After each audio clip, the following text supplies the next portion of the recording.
Buenas, bienvenidos a la clase 3, a la parte 3 de la clase 3 del curso de Computer Vision, donde vamos a hablar de redes convolucionales residuales. ¿Sí? Vamos a hablar de qué tienen que ofrecer de nuevo estas ResNets, que son, sin lugar a dudas, la arquitectura más usada de CNN que haya salido de ImageNet, ¿no? Como principal objetivo de estas redes residuales, lo que tratan de hacer es asegurarnos, teóricamente, de que cada capa extra que estamos añadiendo sí o sí nos acerca más hacia esa función objetivo real que existe en la distribución de los datos. Anteriormente, empíricamente, habían estado agregando capas y agregando capas sin ninguna certeza de que efectivamente agregar una capa nos acercara hacia el objetivo. Y ahora ResNet ofrece una garantía teórica de que cada capa nueva que agreguemos efectivamente nos va a acercar más. Después, bueno, termina habiendo un trade-off ahí entre qué tanto nos acerca qué tanto mejora los resultados agregar una capa en comparación con lo que empeora el desempeño práctico, ¿no? A nivel computacional. Pero sí o sí, el resultado debería mejorar si agregas una capa en una ResNet. Bien, así que vamos a hablar de las ResNet, vamos a hablar de su inmediata mejora, que fueron las densamente conectadas o DenseNet. Y también vamos a hablar sobre Batch Normalization, que es algo que es un método de regularización y de normalización, cumple como muchos objetivos que incluyeron las ResNet dentro de su arquitectura y que desde entonces ha sido sumamente utilizado en cualquier problema de visión computacional. Así que vamos a empezar dedicándole un apartado a la normalización por lotes. Y efectivamente vamos a empezar con eso. Así que arrancamos con la normalización por lotes, o Batch Normalization, como se conoce generalmente. Bueno, ¿qué es lo que es normalización? Para todos ustedes que han cursado el curso de Machine Learning, básicamente la normalización de los datos es algo que nos asegura, es un preprocesamiento que se le hace a los datos, que nos asegura que la media de los datos sea 0 y la varianza sea 1. Bien, hay un montón de beneficios al normalizar las features de un data point o de un dataset, en el sentido de que ninguna feature va a ser mucho más grande que la otra y eso va a impedir que haya features que sean ignoradas por una cuestión de tamaño de números directamente. También ayuda a que los parámetros internos de la red no sean tan grandes. Al trabajar con números chiquitos, los gradientes no se van al infinito ni se hacen cero. Entonces, es como un preprocesamiento que se ha visto que ayuda a entrenar de manera más eficiente y numéricamente estable. ¿Ok? Bueno, básicamente esto es lo que pasa generalmente cuando nosotros tenemos un dataset, está distribuido de esta manera, ¿sí?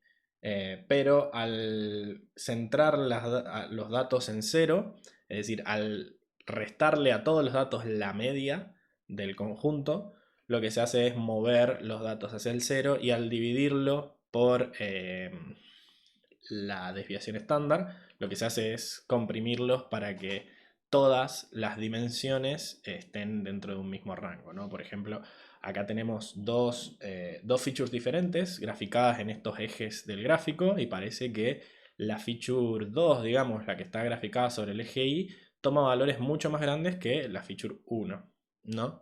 Y la feature 1, que vendría a ser la X, como que suele tomar más valores positivos que negativos, entonces todas esas cosas se arreglan al normalizar, que es restarle la media y dividir por la varianza. Em, pero bueno, nosotros cuando estamos trabajando con redes profundas, es como que cada capa va deteriorando esta normalización que le hicimos a las entradas, ¿sí? Si nosotros normalizamos la entrada, pero después de 20 capas ya esa normalización se perdió.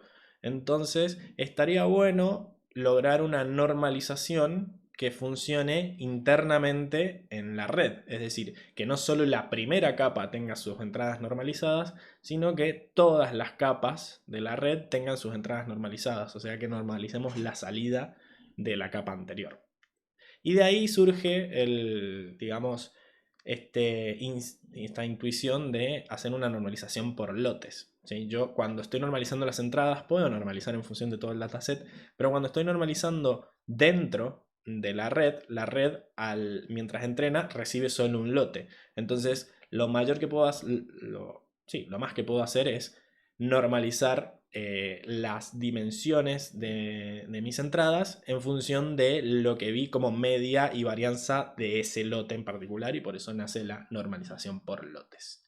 O sea que el primer objetivo de la normalización por lotes es un preprocesamiento, pero se ha demostrado empíricamente que al hacer normalización por lotes se generan otras dos cosas bastante buenas. Uno es esto de la estabilidad numérica, que ya medio lo mencioné sin querer, pero es como que si yo tengo varias capas y genero capas o sea, una capa genera salidas que son mucho más grandes que las salidas de una capa anterior o de una capa posterior, vamos a necesitar ir modificando los learning rates a la hora de entrenar, porque quiere decir que hay ciertas dimensiones en mi función de pérdida que se van a mover mucho más rápido que otras, y eso hace que, bueno, ya los problemas que vimos de la no convexidad con Luciano en los algoritmos de optimización, ¿sí? Si los parámetros no están normalizados, si las salidas que generan los parámetros no están normalizados, el algoritmo de optimización va a requerir ciertos tuneos en el learning rate para no generar que nos quedemos estancados en mínimos locales o que nos perdamos un mínimo global porque nos pasamos, porque teníamos un learning rate muy agresivo. Entonces, lo que se hace es evitar directamente este problema, en vez de encontrar soluciones como acá solvers adaptables, como Adagram, Adam o Yogi. Lo que se hace es directamente asegurarnos de que las salidas de las capas, o de que efectivamente los parámetros que se multiplican por las entradas estén más o menos todos en un mismo rango al hacer normalización por lotes, ¿sí? Generamos esta estabilidad numérica. Y también se ha visto que generamos regularización. ¿Y esto por qué? Se preguntarán ustedes. Y porque en realidad, al usar la media de los lotes, técnicamente no estamos normalizando por la media general del dataset, ¿sí?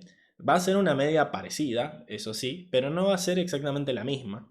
Entonces, lo que está pasando es que intuitivamente estamos agregando cierto ruido. O sea, estamos restándole números que van cambiando de lote a lote. Y eso es parecido a lograr robustez a través de las perturbaciones, que es lo que vimos en el curso de Deep Learning como Dropout. Dropout aleatoriamente elimina información diciendo, bueno, si yo le meto palos en la rueda durante el entrenamiento a la red, lo que estoy haciendo es evitar que aprenda de memoria los datos, evitar que se confíe mucho de ciertas features e ignore otras, y estoy obligándolas a que se fijen todas por igual. Bueno, acá al parecer lo que se ha notado es que el batch normalization, al usar medias muestreales y no usar las medias reales de todo el dataset, lo que estamos haciendo es generarle ruido durante el entrenamiento y produce sin querer un efecto de regularización que va a ser muy útil. Es por eso que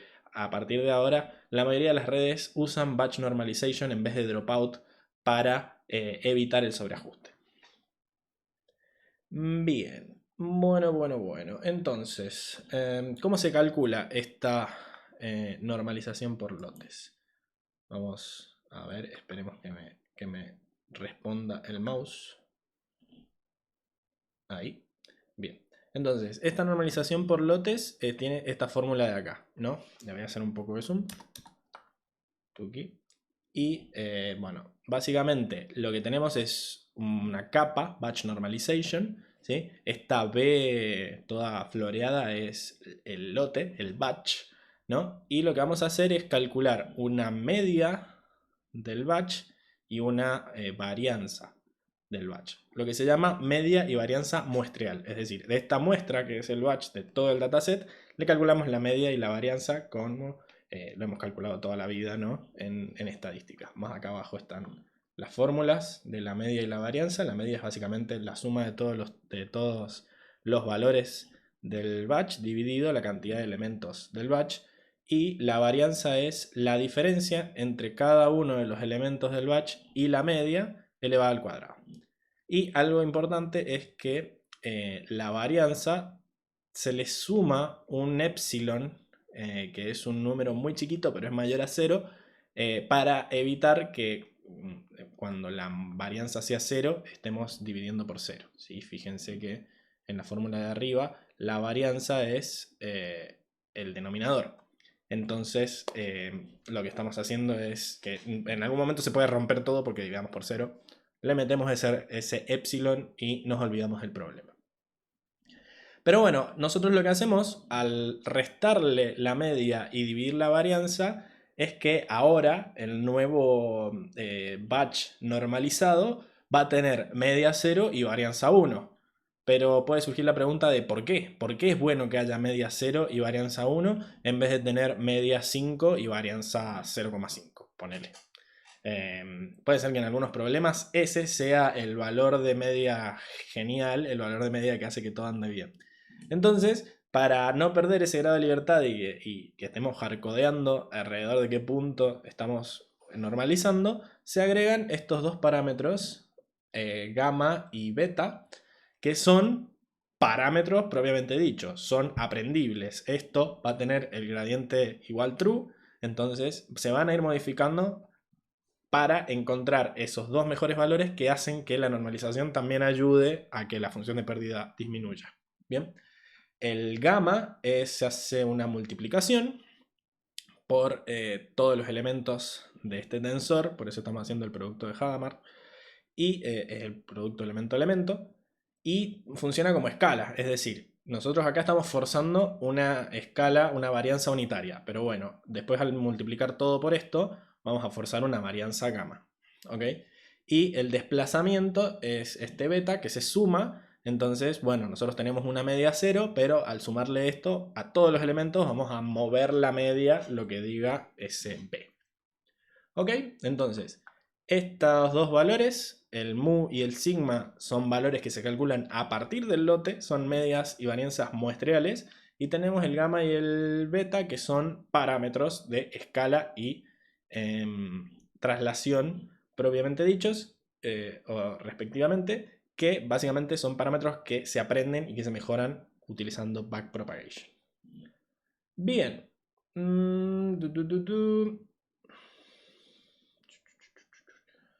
Bueno, como la diferencia, hay dos cosas a mencionar. La primera, esta normalización por lotes la hacemos durante el entrenamiento, pero en la predicción, ¿qué pasa? Bueno, en la predicción se hace normalización por lotes como chi y como no, digamos. A ver, se hace normalización porque si la red fue entrenada con entradas normalizadas para cada capa, no va a andar muy bien si nosotros le pasamos datos que no hayan sido normalizados. Es decir, va a estar entrenada, va a estar acostumbrada la red a recibir ciertos valores en cierto rango y después cuando le lleguen los datos naturales sin normalizar, le va a parecer todo muy raro y no va a saber qué decir. Entonces, durante la predicción sí o sí hay que normalizar. Pero desaparece la noción de lote a la hora de hacer la predicción. Nosotros podemos hacer una predicción en el lote, pero si le pasamos una imagen, también tiene que poder hacer la predicción. ¿Y cómo hacemos la normalización de un lote de una imagen? Si le restamos eso, todo va a dar 0. Entonces, si le restamos la media, todo va a dar 0. Así que lo que se hace es hacer la normalización, pero en vez de por una media y una varianza muestreal, se saca una media y una varianza a partir de todo el dataset. Es decir, yo cuando ya hice mi entrenamiento, ya pasé varias veces sobre el dataset y puedo obtener la media del dataset completo.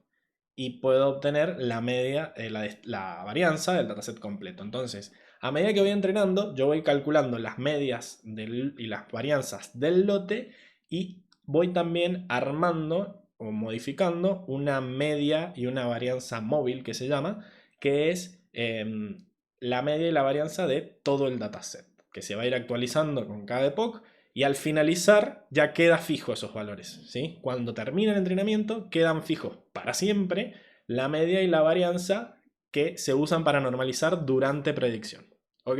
Entonces estamos ante una capa que durante el entrenamiento se comporta de una forma y durante la predicción se comporta de otra, al igual que hacía el dropout. Si ustedes se acuerdan, a nosotros nos interesaba meter ruido durante el entrenamiento para generar robustez, pero no nos interesaba meter ruido durante la predicción porque ya estamos complicando las cosas al pedo, ya no va a mejorar. Entonces,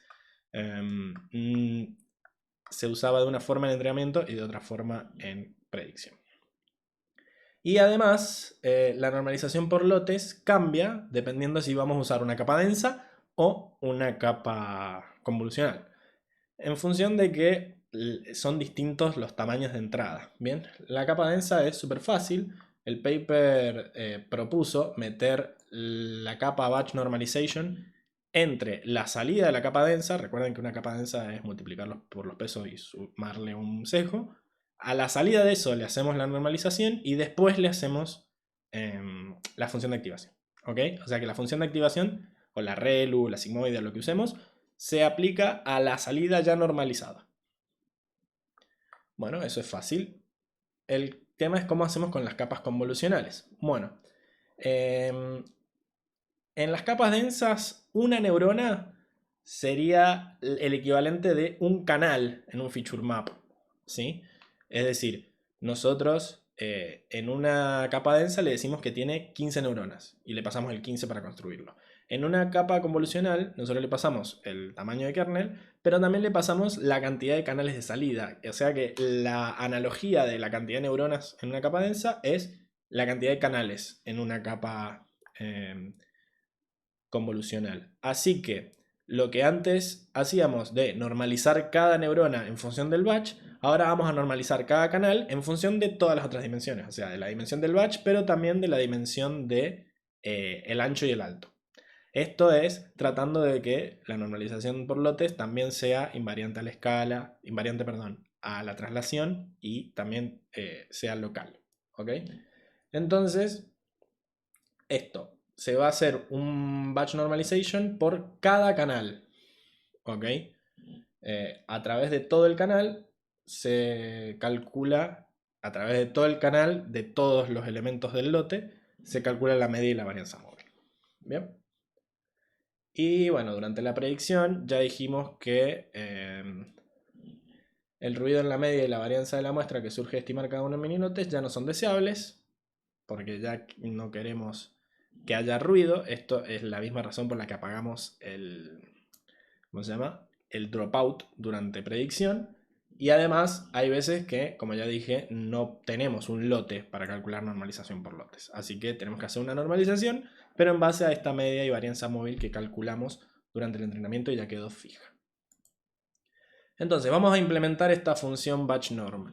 Recibe las entradas, recibe el gamma y el beta, que son los parámetros que se van a aprender. Bien.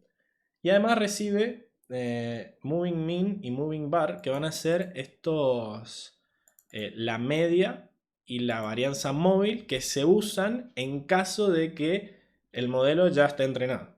¿Ok? Porque esta misma función se tiene que usar para entrenamiento y para predicción. Entonces, lo primero que hacemos es fijarnos si isGradEnabled está en true o en false. Si está en true, quiere decir que estamos entrenando. Si está en false, quiere decir que ya estamos en predicción. Así que cuando estemos en predicción, directamente vamos a hacer la fórmula esta que dijimos de restarle la media y dividir por la varianza, más epsilon. ¿Ok? Esa es la parte fácil. En la parte, esto es cuando es predicción. Cuando es predicción, usamos las medias y las varianzas móviles que calculamos durante el entrenamiento. Ahora, si estamos durante el entrenamiento, hay que calcular la media y la varianza del lote este que nos está llegando en este caso. Entonces, lo primero que vamos a hacer es decir, yo solo voy a trabajar si la forma de mi X es 2 o 4. O sea, la entrada es un vector de 2 dimensiones o de 4, no hay otra chance. Entonces, cuando es 2, tenemos que hacer, es la versión fácil, que es la de la capa densa, en donde hacemos la media a través de la dimensión del batch, por eso le ponemos dimensión 0. Y la varianza también la calculamos y le hacemos la media en función de la dimensión 0. Fácil. Cuando es un else, quiere decir que tenemos 4 dimensiones, vamos a hacer la media en todas las dimensiones que no sean el canal. O sea que le tenemos que poner 0, 2 y 3. Tanto en la media como en la varianza que se calcula. Bien. Y le ponemos esto de keep dim para que se mantenga la forma, ¿no? Que tengamos todo en cuenta, pero que mantengamos la forma para después poder hacer todas las sumas que hay que hacer después. Bueno, en cualquiera de los dos casos, a x hay que restarle la media, por eso es que este keep dim se mantiene en true, y después hay que dividir por la varianza del epsilon sumados, que es lo mismo que hicimos arriba. Arriba en el tema de predicción. Bien. Y bueno, una vez que ya calculamos la media y la varianza de este lote, hay que usarlas para actualizar la media y la varianza del dataset completo, ¿sí? Acá estamos usando Momentum, que era uno de los algoritmos que usábamos para también como algoritmo de optimización. En este caso estamos modificando la media y la varianza móvil con cierto momento. Si tienen alguna duda con Momentum, básicamente es multiplicar... es un parámetro que se multiplica, como que tenemos en cuenta las dos cosas a la hora de generar la media. O sea, estamos teniendo en cuenta el valor actual de la media y el valor, o sea, el valor hasta ahora de la media móvil, es decir, todo lo que he visto en estas epochs, más el valor actual. ¿Y cuánto afecta lo que ya veníamos viendo al valor actual? Bueno, es un parámetro que es 1 menos el momento, ¿sí? ¿Y cuánto afecta la media al valor actual? Bueno, es el momentum directamente. Y lo mismo hacemos con la varianza. Bueno, pero todo lo que hemos hecho hasta ahora es esta parte del medio de la fórmula, que es esta división, ¿sí? Después hay que usar los dos parámetros que nos pasaron, que son sumarle la beta y multiplicarlo por el gamma. Y es lo que hacemos ahí al final para generar el i. Bien, y es gamma por x hat más beta. Genial. Ahora nos devuelve ya la salida normalizada y también nos va a devolver la media móvil y la varianza móvil por las dudas de que haya sido actualizada. En el caso de que no haya sido actualizada, me las devuelve y qué sé yo. La ignoraremos. Bien. Pero bueno, esta es la función que efectivamente modela lo que hace el batch normalization. No es la capa, ¿ok? Nosotros ahora vamos a tener que generar una capa que se pueda apilar dentro de un sequential o dentro de cualquier otro modelo que herede de module. Entonces, lo que vamos a hacer es ahora generar la capa, pero estamos usando como un cierto patrón acá. Como que toda la parte matemática de lo que hace la capa va dentro del forward. Fíjense que dentro del forward de esta capa estamos llamando a batch norm, que es la función que definimos recién. O sea que vamos a hacer como una especie de wrapper en la capa que sea un objeto que se encargue de hacer todas estas tareas administrativas que tiene que hacer una capa de ir a buscar los parámetros a cierto lado, ir manteniendo. O sea, porque esto tiene que, fijémonos, lo que debería ser esta capa batch norm. Fijarse si es una capa densa o si es una capa convolucional la salida que va a entrar para ser normalizada. Tiene que mantener los parámetros gamma y beta, que son parámetros aprendibles. O sea que esta capa batch norm no es como el dropout o como el flatten, que no aprende nada. Esta batch norm tiene parámetros que deben ser actualizados durante el gradiente. Eso es cuestión de que la clase tiene que almacenar esos tensores. Y después tiene que ir manteniendo la media móvil y la varianza móvil, que son cosas que van a quedar para siempre dentro de esa capa y que incluso durante la predicción van a seguir siendo usadas. Están inicializadas como ceros y unos, pero van a tener que ser actualizadas. ¿Y dónde son actualizadas? En el forward. Fíjense que cuando acá en el forward llamamos a batch norm, lo que nos devuelve lo asignamos a la media y la varianza móvil. Entonces vamos almacenando esas cosas. Y además se tienen que encargar de, bueno, si no son iguales los devices, hay que mandar algo, hay que mandar todo al mismo device para que se puedan hacer las multiplicaciones. Es decir, es como que hay un patrón en el que tenemos la capa y la función batch norm. La función batch norm es efectivamente lo que conocemos como batch norm. Y la capa se encarga de mantener todos los datos en algún lugar, de administrar los datos que necesita la función. ¿Sí? Es como un patrón que se usa mucho en Deep Learning. Incluso si ustedes van a ver cómo están implementadas las capas densas y las capas convolucionales, PyTorch sigue este como, digamos, patrón en el que el objeto se encarga de mantener todos los datos que necesita y después está la función que se encarga de hacer lo que efectivamente queremos que haga la capa.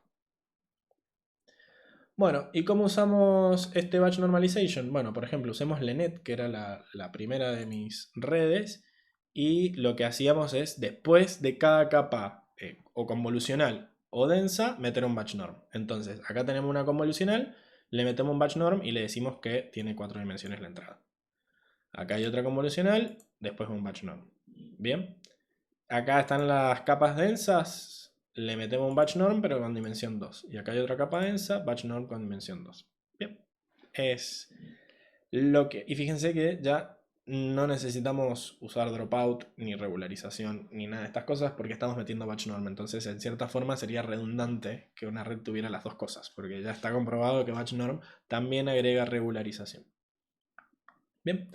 Cuestión, como siempre que les explicamos un concepto nuevo, hacemos la implementación desde cero para que entiendan de qué se trata, pero Batch Norm tiene su versión de PyTorch, así que directamente podemos usar un lazy Batch Norm, que ya directamente no hay que pasarle nada, porque ya se fija cuál es la salida del anterior y en base a eso sabe cuál es la dimensión de la entrada y todo. Incluso hay una diferencia entre lo que es batch norm 2D y batch norm 1D. O sea, es como que en vez de que la misma clase se fije si es de 2 dimensiones o de 4 la entrada, directamente son dos objetos distintos y vos usas uno o el otro dependiendo de después de qué capa la querés poner. Bien.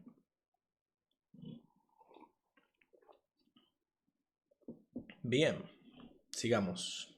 Eso es lo que es batch norm, ¿sí? Se los expliqué porque la red que vamos a ver ahora, que es ResNet, la utiliza.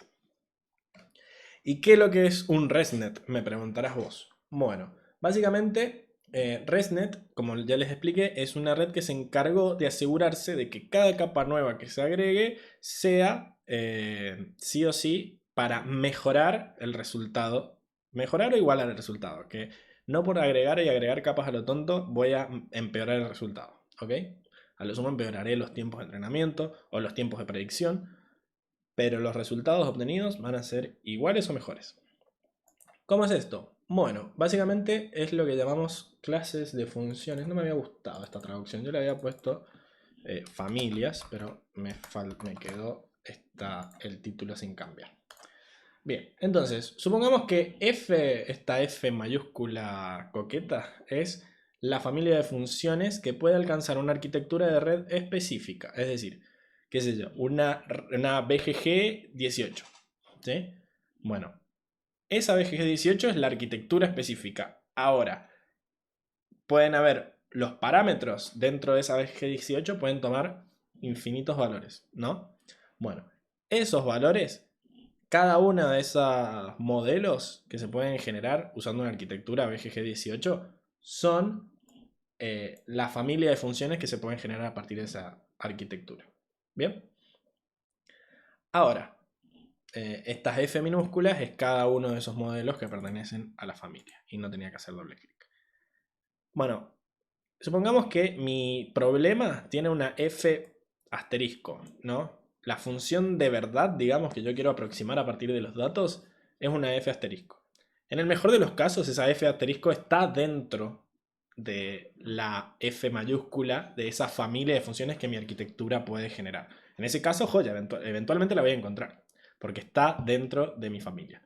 Pero si no está esa F' dentro de la familia que me permite encontrar BGG, a lo sumo lo que puedo llegar a encontrar es esta F' de F, que es el modelo dentro de la familia que está lo más cerca posible de la función ground truth, de la función de verdad, digamos. ¿Ok? Entonces, para encontrar esa función, lo que tengo que hacer es encontrar la F que pertenezca o sea, encontrar el modelo que pertenezca a la familia de funciones que minimice la pérdida. ¿Ok? Y esa va a ser f' de f, o f asterisco de f. El tema es que, por ejemplo, si yo tengo una f', ¿no? Que es una arquitectura más poderosa, una BGG 32, ponele. Bien. Esa f', ¿cómo va a ser con respecto a la f anterior, a la f no prima? Es decir, la BGG 32, ¿cómo va a ser con respecto a la BGG 18 que había dicho antes? ¿La va a contener por completo? ¿O va a generar algún... va a permitir obtener algunas funciones que antes la anterior no nos permitía? Pero algunas que antes sí podíamos obtener, ahora con la 32 no podemos obtener. Y la realidad es que no hay garantías de que la F anterior, la F más débil o menos compleja, esté incluida dentro de la F' grande. O sea, estamos en un dibujo como este, ¿no? En donde tenemos la F estrella acá, que es lo que queremos alcanzar. Y cuando vamos aumentando de F1 a F6, vamos ampliando efectivamente la cantidad de modelos que podemos obtener con esa arquitectura, pero la realidad es que como no incluye completamente al anterior, nos podemos estar, como vemos en el dibujo, alejando de la función objetivo. Es decir, cada vez podemos encontrar más funciones, pero como hay algunas que antes podíamos encontrar y ahora no, técnicamente nos estamos alejando. ¿Ok? Esto sería imposible si yo me aseguro de que cada f' nueva que yo tenga va a contener a todas las funciones anteriores. Es decir, si yo me aseguro que la familia nueva contiene la anterior y que la familia nueva es más grande, sí o sí me voy a acercar. Me voy a acercar mucho, me voy a acercar poco, dependiendo de la arquitectura, pero irrefutablemente me voy a acercar hacia la estrella porque todo lo que podía hacer antes lo puedo hacer ahora y más. Bien, es imposible que me aleje. Entonces, esto es lo que trata de generar ResNet. Asegurarnos de que al agregar un nuevo bloque en el ResNet, nos estamos asegurando de que todas las funciones que podíamos hacer con el bloque anterior, todavía las podemos hacer. Y además podemos hacer nuevas. Bien. Bueno, ¿cómo hace ResNet para asegurarnos esto? Bueno, si yo ya tengo una red entrenada y le agrego una capa nueva, tengo que asegurar de que esa capa, ese bloque, ese módulo nuevo, sea fácil de que se transforme en la identidad. Que lo que es la función identidad es dejar igual la entrada en la salida. Entonces, si yo tengo una ResNet 15 y la transformo en una ResNet 16, lo que me estoy asegurando es que esta capa 16 le sea muy fácil convertirse en la identidad. Porque entonces la ResNet 15 y la ResNet 16 con la última capa en la identidad son la misma familia. ¿Ok? Entonces todo lo que la anterior puede obtener, lo puede obtener la 16. Pero además puedo obtener nuevas porque estoy aumentándole la cantidad de parámetros y aumentándole la complejidad. Entonces me estoy asegurando al hacer que cada bloque o cada capa nueva que yo meto se transforme fácilmente en la identidad, que cada una de las F anteriores está incluida en mi nueva F. ¿Ok? Esto se llama red residual, ya vamos a ver por qué, y cada bloque nuevo que yo puedo agregar se llama bloque residual. Esta ResNet es la que ganó el desafío de ImageNet en el 2015, ¿no? Estamos avanzando un añito de las dos anteriores. Y esto lo que ha permitido es que aumente muchísimo la cantidad de capas que yo puedo seguir y seguir apilando, porque como me aseguro de que es fácil transformar cada una de esas capas en la identidad, me aseguro de que todo esté anidado y de que siempre va a andar mejor una con más capas que una con menos capas, a nivel de accuracy. Bien, bien, bien, bien, bien. Bueno, vamos a explicar qué es lo que es un bloque residual. ¿Ok? Básicamente esto es un bloque residual, lo que tenemos acá a la derecha. Antes, los bloques que no tenían residuos, ¿sí? O conexiones residuales, que es como esta rama, porque es una rama como las de GoogleNet, pero que no hace nada, que deja todo igual. Básicamente lo que tenían que hacer era que estos bloques tenían que aprenderse el mapeo f de x, ¿no? A partir de x tenían que poder encontrar f de x. Ahora, lo que tienen que aprender es el residuo, y por eso se llama mapeo residual o bloque residual, ¿sí? Porque yo ya a la salida del bloque le voy a sumar la entrada. Es decir, que yo a la salida f va a ser x más algo. Y ese algo es lo que se llama mapeo residual. Ese g es lo que tiene que aprender el bloque y básicamente tiene que aprender cuánto le falta a x para hacer la salida. ¿Sí? Este bloque cumple lo que yo les decía de que se transforma rápidamente en la identidad, porque si todos estos bloques se van a cero, todos los parámetros y todo lo que tiene acá guardado el bloque se transforma en cero, queda solamente la conexión residual sumada a un cero y por lo tanto se transforma en la identidad directamente. Bien, entonces esa facilidad para transformarse en la identidad es lo que le permitió a estos bloques asegurar teóricamente de que todo f' contiene a f. Bien. Bueno, acá texto en negrita puse. Lo que quería hacer era que conexión residual estuviera en negrita, pero bueno, después lo arreglo.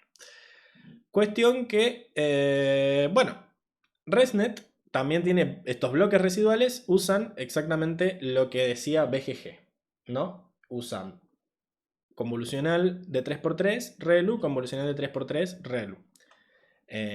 Y al final un pooling, ¿no?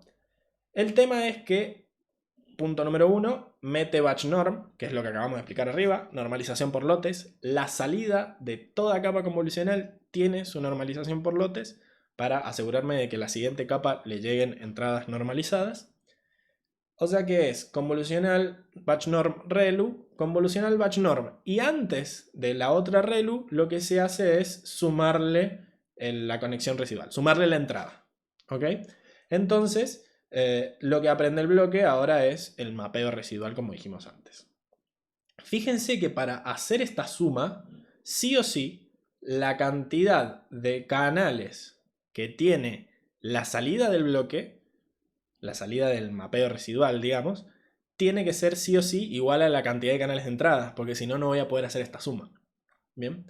Y es por eso que a veces esta conexión residual no es que simplemente es la entrada, sino que tiene una convolución de 1 por 1, que como sabemos mantiene, digamos, el tamaño, lo que sería ancho y alto de la imagen, pero te puede modificar la cantidad de canales. Entonces, si durante este bloque se modificó la cantidad de canales de la entrada, pues en la conexión residual yo tengo que también modificar la cantidad de canales para que se puedan sumar.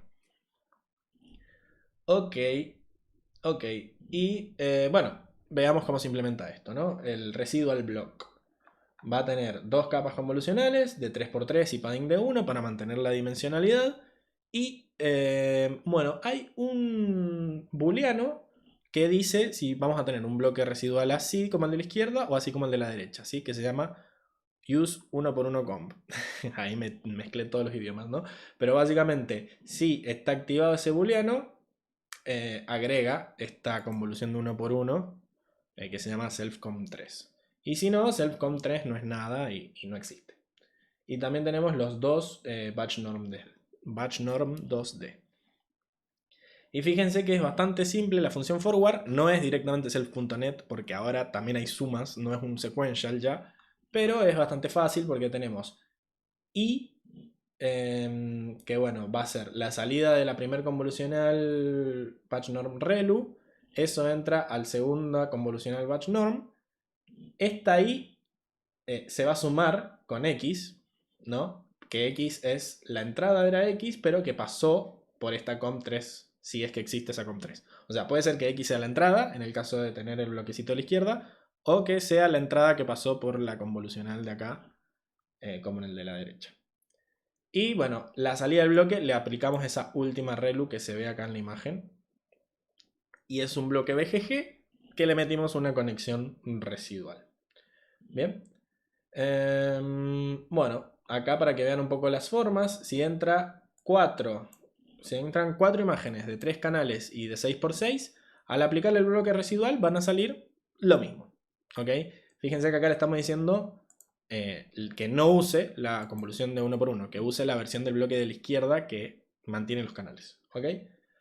Ahora, si yo, claro, y acá le estoy pasando la cantidad de canales, le estoy diciendo que la salida quiero que tenga 3 canales, entonces no hizo falta el use 1x1. Ahora, si yo le estoy diciendo que se cambie de 3 a 6, pues ahora sí hay que usar el 1x1 conf y también hay que decirle cuánto stride tiene ese 1x1 conf. Y bueno, ahora lo que cambio es que hubo un cambio de canales y como le metí un stride también, que es opcional, fíjense que acá el stride está en 1 por defecto, que es que se mantenga la forma, pero acá se redujo a la mitad la imagen porque le metí un stride de 2. ¿Ok? O sea que es sumamente configurable el bloque residual, a diferencia del BGG quizás que estaba todo hardcodeado. Bien. ¿Y cómo es la red completa? Preguntarán ustedes. Bueno, tenemos esta red completa que es, fíjate que es como que vamos manteniendo cosas de las anteriores. ResNet se basó mucho en BGG para armar sus bloques, pero se basó mucho en GoogleNet para armar la estructura general de la red, ¿no? Porque tenemos esto de base, cuerpo y cabeza, ¿no? Tenemos la base que genera features de bajo nivel. Después tenemos el cuerpo, que es apilar bloques de la red. En este caso son bloques residuales, porque es una red residual. Y en este caso tenemos dos bloques distintos. ¿Sí? Como acá ya hice un pooling y no necesito cambiarle el tamaño, no meto esto de esta conexión con convolucional 1. Pero en las siguientes, que ese pooling no está, solo son relus, lo que acá separa una de la otra, metemos esta convolucional en el borde para ir cambiándole para ir reduciendo el tamaño, para ir cambiando el canal, la cantidad de canales y para ir reduciendo el tamaño. ¿Ok? Entonces fíjense que tenemos uno solito de estos, en donde 1x1 va a ser false. Este booleano que hablábamos arriba, este va a quedar en false. Pero después tenemos 3 bloques, que son los que no son el primero, o 3 módulos, digamos, porque en realidad esto está separado en módulos. Tenemos un primer módulo que tiene 2 bloques residuales, y tenemos 3 módulos de 2 bloques residuales, pero que el primero tiene este 1x1 conf. Bien. Y fíjense que también está esto último, la cabeza es igual a la de GoogleNet, es el average pooling global y después la capa densa de salida nomás. Bueno, entonces vamos a generar cada uno de esos. Tenemos la base, que es literal la misma que la de GoogleNet. Así que solo la copiamos y la volvemos a reutilizar acá. Después tenemos un módulo residual, que son los que vamos a usar para generar el cuerpo, ¿no? Que, bueno, básicamente tienen 2 bloques residuales de los que generamos antes, en donde puede ser que el primer bloque, solo el primero, tenga esta cosa de 1x1, esta convolución de 1x1 en la conexión residual, o que ninguno de los dos tenga. Esas son las dos opciones. Entonces vamos a definir un first module, porque dijimos que solo el primer módulo era el que no tenía la convolución en el primer bloque. Así que vamos a decirle, le vamos a pasar cuántos bloques residuales hay dentro de este módulo residual. Y vamos a iterar sobre ese número. Y si es igual a 0 y no es el primer módulo, entonces le ponemos que es true el 1x1 y que use un stride de 2 para reducir la dimensionalidad. ¿Ok? Estaríamos en este bloque de acá. En los módulos que no son el primero, pero el primer bloque de esos módulos tiene esta conexión. Y si no, usamos la versión sin convolución en la conexión. Y básicamente una vez que tenemos todos esos bloques los estamos anexando a la lista de bloques esta BLK. Y después básicamente creamos un sequential con el contenido de esa lista BLK. Y como esto sí es un sequential, el módulo, no así el bloque, pero los módulos son un sequential de 2 bloques, básicamente paso la entrada por la red y eso es el forward. Entonces, a la hora de crear la capa, que era el dibujito que les mostraba arriba, tenemos un sequential al que le metemos la base y lo vamos a llamar net. Después, le vamos a pasar como en BGG, fíjense que está copiado de BGG, que le tenemos que pasar una lista de tuplas con la arquitectura.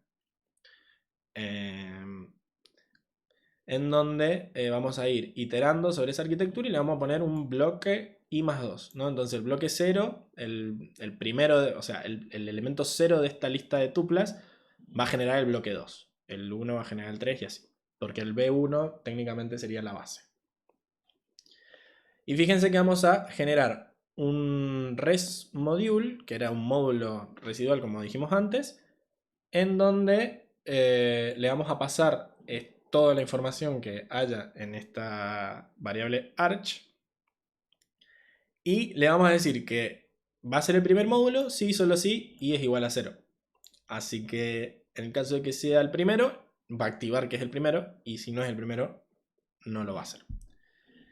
Y por último le agregamos la cabeza, que le va a llamar last, y bueno, es un average pooling global, o sea que la salida es un 1 por 1, y después hace un flatten y lo pasa por la capa densa. Y eso es la ResNet, ¿sí? Si comparan esto con la imagen de arriba, es exactamente igual. Y como es un sequential, la red completa, pues simplemente hay que pasar la entrada por la red en el forward.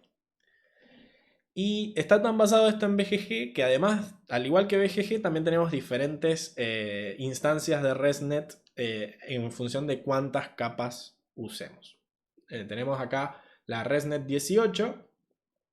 ¿Por qué 18? Porque genera dos bloques de 2 convolucionales cada una. Entonces serían 4, 8, 12, 16. Se cuenta la primera convolucional 18 y la última capa que es la densa. Entonces, o sea, tenemos de estos módulos tenemos 4, como dijimos. Esta es la ResNet 18, pero va a cambiar dependiendo de cuánto multipliquemos acá estos módulos. Si tenemos 4 módulos en vez de 3, pues se agregan 4 capas densas, capas convolucionales más. Entonces pasaríamos de una 18 a una 22 y así va subiendo a 4. Pero si contamos todas las capas convolucionales que hay acá, tenemos 18 y por eso se llama ResNet 18. Bien. Es la más chiquita de las que presentaron, porque de vuelta nuestro problema es simple, es MNIST. Bueno, después hay más información de esto, pero básicamente es todo copiado o de GoogleNet o de BGG, y ellos se lo copiaron a AlexNet, o sea, esto se sigue, ¿no? Hay jurisprudencia. Y bueno, acá tenemos también toda la info de los detalles de la ResNet. Fíjense que esta ResNet es mucho más chiquita que GoogleNet, pero es mucho más fácil de crear, es más parecida a BGG en ese sentido, ¿no? De que yo voy creando módulos y listo. Bien. Y si entrenamos la ResNet es la que mejor nos anda, ¿ok? Lo que vamos a hacer es achicar un poco las imágenes de ImageNet. No vamos a trabajar con las de 224 por 224 porque son muchos parámetros internos que tiene esta. No es tan liviana como GoogleNet, pero bueno, anda mucho mejor. Si se fijan, llegamos a un 93% de accuracy en testeo, o sea que bastante bien. Así que eso, y no está overfiteando, sigue subiendo. Así que yo creo que si le damos unas epochs más, andaría bastante bien. Pero bueno, ¿cómo podemos hacer para hacerla más liviana? Bueno, entonces apareció ResNext y dice, bueno, si tenemos una ResNet, ¿por qué no aplicamos lo que vimos en GoogleNet? Esto de generar más ramas y dividir en las diferentes ramas la cantidad de canales, ¿no? Básicamente ResNext es una optimización de ResNet que dice, bueno, si yo separo en diferentes canales, o sea, lo que es, si yo separo las convolucionales de 3×3 en varios grupos de convolucionales, disminuyo la cantidad de parámetros total. Porque si yo, como hace ResNet, hago una sola convolucional dentro del bloque, y como hacía BGG, por ejemplo, ¿dónde está el bloque? Una de 3×3, ¿sí?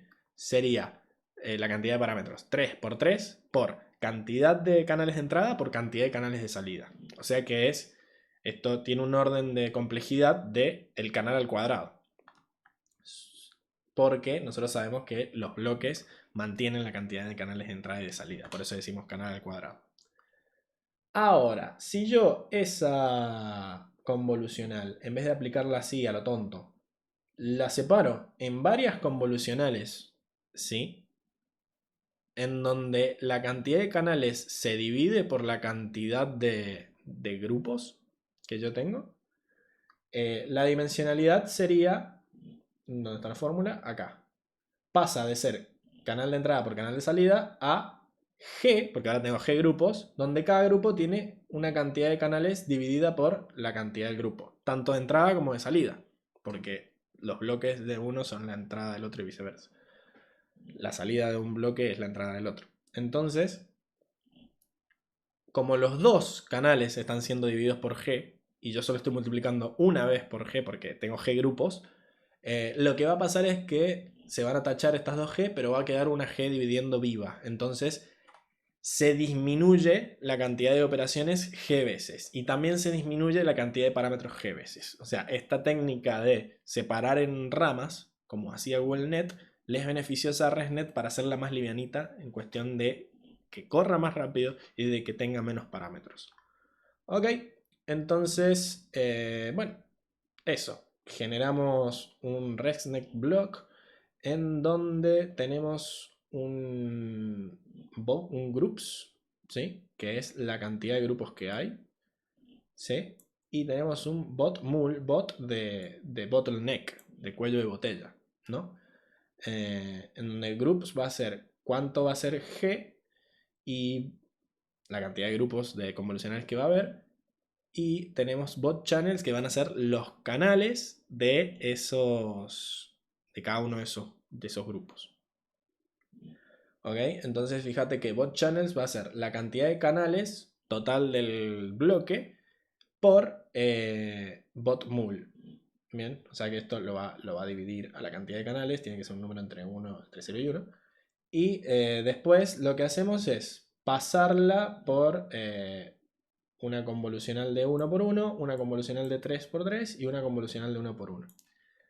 Esta convolucional final, que no me detuve mucho en el... Bueno, o sea, acá esto vendría a ser una caja negra, ¿no? En vez de verlo como ramas, acá lo de la derecha, que lo estoy tapando con mi carota. Voy a mover mi cara, a ver. Moví todo. Mover mi cara, ahí. Bien, esto está muy grande, lo voy a achicar. Acá. Me está costando. Bueno, y ahora que se achicó, no hacía falta que me moviera. Pero bueno, estoy moviendo... Ah, ya sé que estoy moviendo. Bueno, me vuelvo a mi lugar. Y acá lo que estamos viendo es, en la izquierda estamos viendo la versión con ramas. Y en la derecha estamos viendo la versión simplificada del bloque. Que sigue siendo un bloque residual, ¿no? Porque tenemos esta conexión residual. Y tenemos esto que dice, hay G grupos de 3×3. Pero ¿qué pasa? Si nosotros lo vemos en la versión de la izquierda, cada uno de estos grupos es independiente. O sea que es como que esos canales no tienen ninguna relación entre ellos porque han sido generados por convoluciones distintas. Entonces, por eso se agrega esta convolución de 1×1 al final, para que todos esos canales sean como procesados por una capa densa, digamos, que es esta. Vimos que en una capa de 1×1 convolucional era equivalente a una capa densa, y es como que ahí se agrega toda la información de los distintos canales. Así termina siendo igual que una ResNet. Esto. Bien. Y por eso tenemos esa última capa de 1×1 que estaba aquí. Ahora sí tengo que hacerle zoom de vuelta porque no se ve nada. ¿Ok? Entonces tenemos la convolucional anterior para reducir el tamaño, la de 1×1, después la de 3×3 que es la que extrae las features, y después otra de 1 por 1 para agrupar, para agregar toda la info de los canales. Después tenemos 3 batch norms para cada una de las 3 capas convolucionales de arriba y tenemos la cuarta convolucional que se usa si se activa esto de que es el primero, si cambiaron los canales o no y si cambió la dimensionalidad o no. O sea, es lo que decíamos acá, de que esta conexión residual puede o no tener una convolución de 1 por 1. Bien, y el forward es relativamente simple, se pasa por las 2 convolucionales, se pasa por la tercera pero sin la relu. Antes de pasar por la relu se le suma digamos, la entrada, que puede haber o no pasado por una capa convolucional durante la conexión residual, y después se hace la suma y se la pasa por la relu. O sea que es exactamente igual que la ResNet, pero utiliza esto de usar varias ramas para disminuir la dimensionalidad de los parámetros y para disminuir el tiempo de entrenamiento, como hacía Google Net. Bien, y vamos a ir a la última red, que son las DenseNet, o redes densamente conectadas, en donde, bueno, están muy basadas en ResNet, ¿sí? Pero básicamente DenseNet lo que hace es cambiar algunos detallitos de ResNet.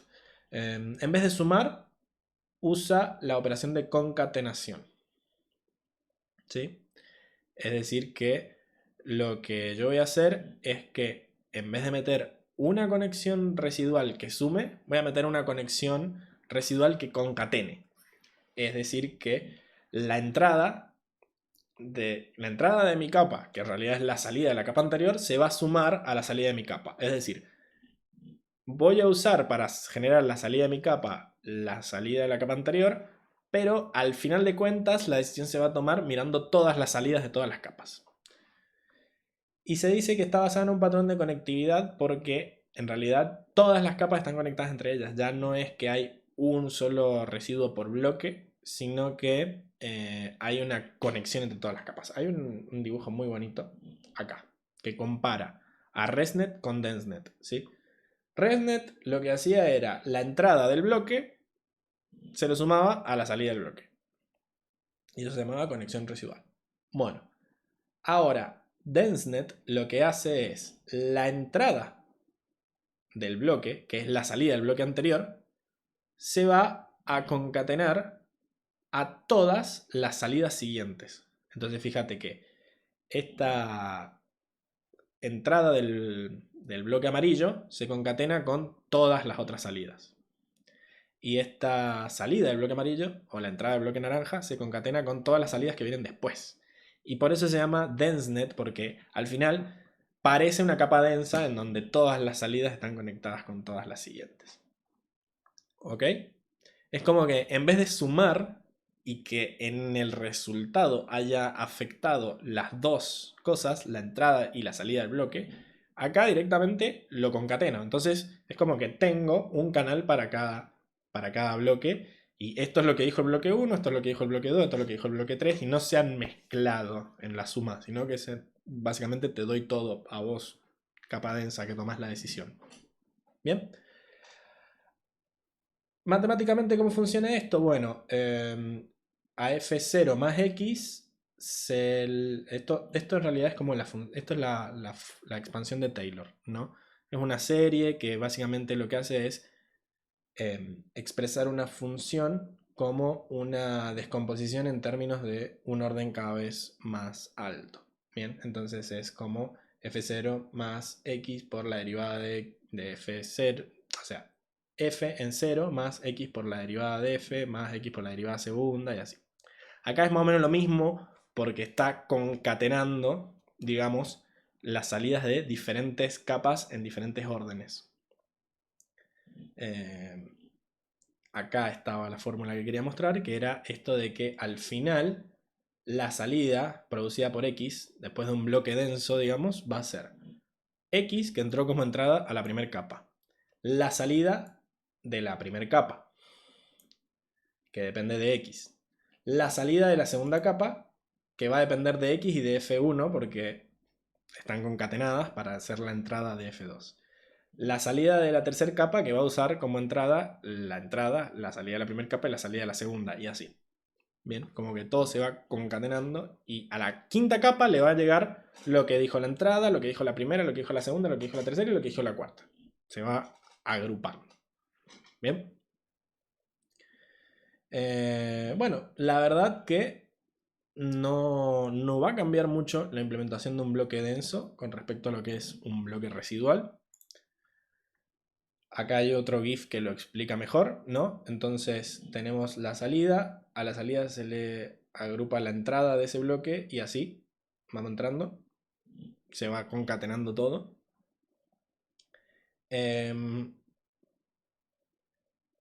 Pero bueno, ¿qué es esa H? ¿No? Esta H que veíamos acá, esta H1, H2, son bloques, digamos, en realidad no son bloques. El bloque denso sería todo este pasaje, es un bloque denso. Lo que tenemos adentro son bloques convolucionales, que son las diferentes Fs que yo tenía acá en mi fórmula. F1, F2, Fn son bloques convolucionales, le llama a ellos, que es lo que vemos acá, ¿no? Esto de que se abre esta H4 y nos muestra que dentro hay un batch norm, un relu y una convolución. Fíjense que los bloques de ResNet no eran al revés, o sea, tenían el mismo orden, pero están rotados. Lo primero era la convolución, ¿sí? Acá, como al principio en la base hace una convolución, es como que el bloque convolucional empieza con el batch norm porque se supone que vos al principio de todo haces una convolución. Entonces, está rotado. Es como que la convolución es lo último que se hace, pero no importa, es lo mismo. El orden van a ver que es el mismo. Entonces, hacemos estos bloques convolucionales que son los que generan las salidas que vamos a concatenar. Y básicamente es un batch norm, una relu y una com2d con tantos canales como yo quiera. Tienen un kernel de 3x3, al igual que la ResNet, y un padding de 1 para mantener la dimensionalidad. Bien, eso es lo que son estos bloques de acá. Ahora, yo todos estos bloques los tengo que ir haciendo de a uno, pero tengo que ir concatenando las entradas. Entonces, esto básicamente va a ser un for. ¿Ok? El bloque denso va a recibir cuántos bloques convolucionales quiero, cuántas H's de estas voy a querer dentro del bloque. Y además voy a decir cuántos canales se van a sumar en cada bloque. Todos los bloques convolucionales, no los densos.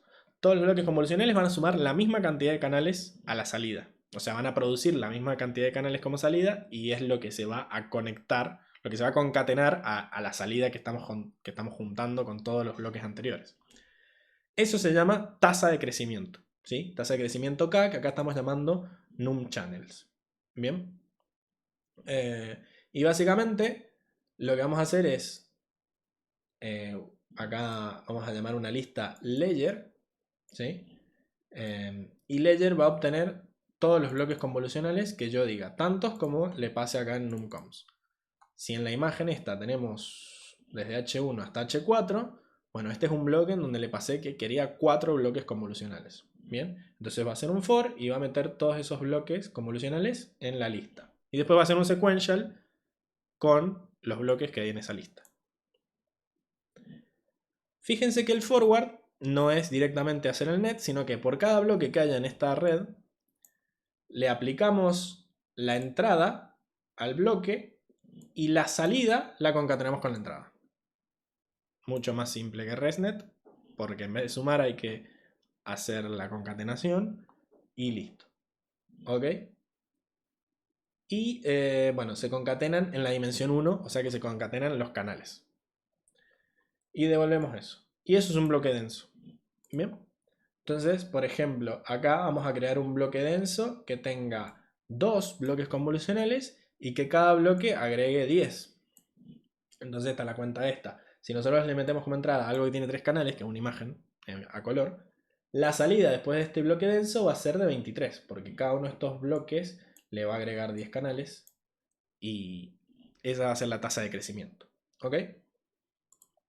No tenía que correr esto. Oh, no, lo arruiné. Bueno, me va a tirar un error, pero fíjense antes de que se rompa, que esto es 23, 8 y 8. ¿Sí? Los canales eran 23. Bueno, no hay nada definido porque no había corrido nada.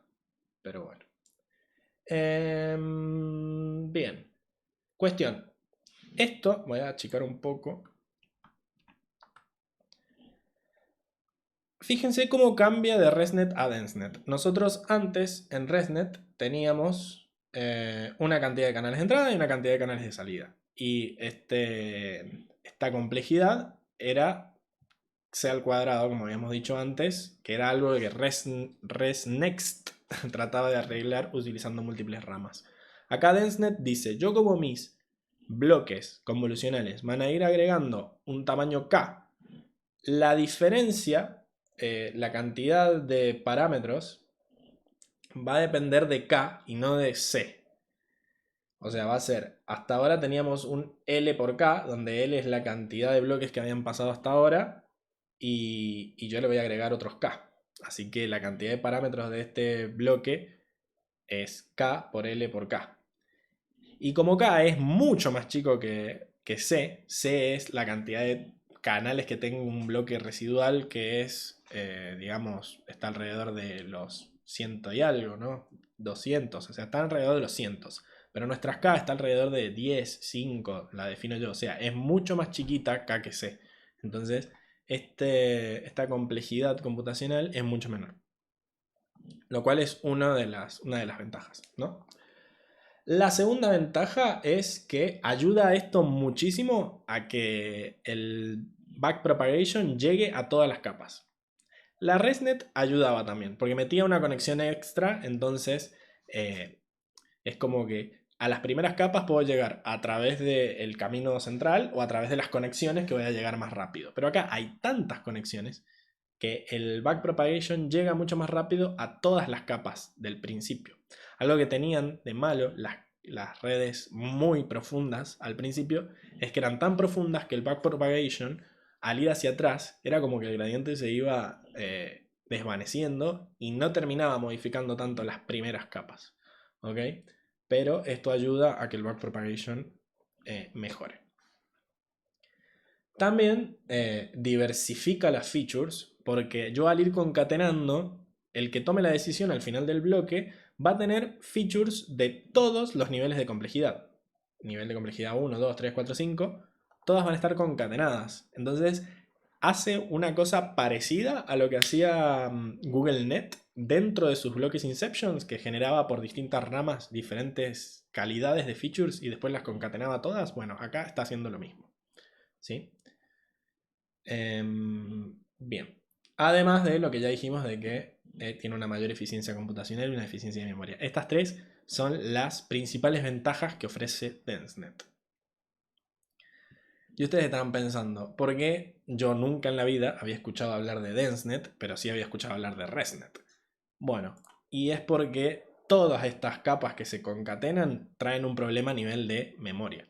Es decir, yo tengo menos parámetros para aprender y tengo menos operaciones que realizar, pero al final del cabo estoy guardando todas las salidas de todos los bloques de memoria. Entonces, si yo no administro eficientemente esa memoria, la memoria se me va al diablo. Pesa mucho esta red, tengo que tener una GPU copada para entrenarla. Y si no, tengo que empezar a administrar la memoria, lo cual sería un código un código feo de escribir, un código mucho más complejo porque tengo que ir trabajando en la memoria para hacerlo entrar en mi GPU. Entonces, a la larga, mucha gente ha decidido usar ResNet, que es más fácil de usar, aunque tenga un poco peor los resultados que DenseNet, pero a la larga es más fácil de usar a nivel programático y todo eso. Bueno, ¿qué pasa con esto? Que si yo voy agregando y agregando canales y nunca los disminuyo, pasa lo que decía recién, que se me juntan todos los canales y al final voy a tener 800.000 canales en la salida. Entonces sí o sí se hace obligatorio meter capas de transición, que se llama, que son estas capas que meto entre medio de los bloques densos para poder reducir la cantidad de canales. ¿Sí? Los canales van aumentando dentro del bloque denso y después hacemos una convolución que me disminuye la cantidad de canales. Y un pooling que me disminuye la dimensionalidad de la imagen, porque hasta ahora los bloques estos no disminuían la dimensionalidad de la imagen. Ok, esto es bastante fácil de aplicar. Es un batch norm 2D con un ReLU. Después hacemos una convolución con un kernel size de 1 para reducir el tamaño del, ¿cómo se llama? De los canales. Y después hacemos un average pooling con un stride de 2 y un tamaño de kernel de 2 para reducir a la mitad la dimensión de las imágenes. Bien. Y bueno, por ejemplo, si tenemos un bloque de transición de 10 canales, va a bajar de 23 a 10 y la dimensionalidad va a reducirse a la mitad en ambas dimensiones. Bien, el modelo es súper fácil. Es lo que veíamos en la imagen esta, ¿no? Sería, esto es lo que les decía de que antes del primer bloque hay una convolución y por eso los bloques convolucionales empiezan por el batch norm y no por la convolución, porque hay una como, digamos, base de la red. Entonces, fíjense que lo primero que ponemos es la misma base que ResNet, y después vamos, a través de esta arquitectura, vamos metiendo bloques densos, ¿no? Le decimos, bueno, I más 1 es el dense block I más 1, nos llega al 0 y la cantidad de convoluciones que tiene el bloque, y generamos un bloque denso con esa cantidad de bloques convolucionales y con un growth rate que está puesto por defecto. Fíjense que acá está por defecto en 32, pero yo lo puedo bajar a la hora de construirlo. Bien, voy fijándome cuántos son los canales que los canales de salida del bloque denso anterior. Y se agrega una capa de transición que reduce a la mitad el número de canales. Entonces, acá voy a decir transition block que me los disminuya a lo que veníamos trayendo dividido 2. Bien. Y después tenemos la cabeza, que es lo último que veíamos, que es otro batch norm, otra ReLU, el pool global, el flatten y la capa densa. Ok, acá estaba más bonita de vuelta la imagen. Esta es la cabeza de acá, donde hemos omitido, digamos, los batch norm y los ReLU, que los ponemos por defecto porque lo último que hace un bloque es una convolucional. Entonces sí o sí hay que meterle batch norm y ReLU. Y bueno, eso es el bloque denso. Así que entrenamos y fijémonos que estamos obteniendo un resultado bastante parecido a ResNet. También, como tenemos la misma cantidad de parámetros y de cosas, hemos reducido la dimensionalidad de entrada a 96. No estamos trabajando con el tamaño de, digamos, de ImageNet. Pero bueno, está bastante bien. ¿Ok? Fíjense que hay un salto de calidad en estas últimas dos redes con respecto a la segunda generación.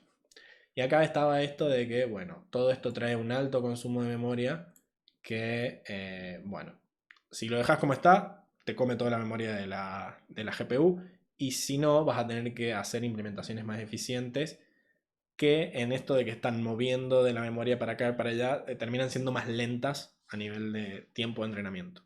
Bien, así que es por eso que ResNet ha sido como la que ha ganado la batalla. Pero bueno, si yo tengo tiempo para entrenar y tengo memorias potentes, quizás una buena idea sería usar DenseNet en vez de ResNet. Bien, con eso hemos terminado la historia de las redes convolucionales. Espero que no se hayan dormido, quedó bastante larguito, pero bueno, es una clase bastante completa. Les queda ahora hacer el ejercicio de la clase, que básicamente va a ser aplicar todo lo que hemos visto para tratar de mejorar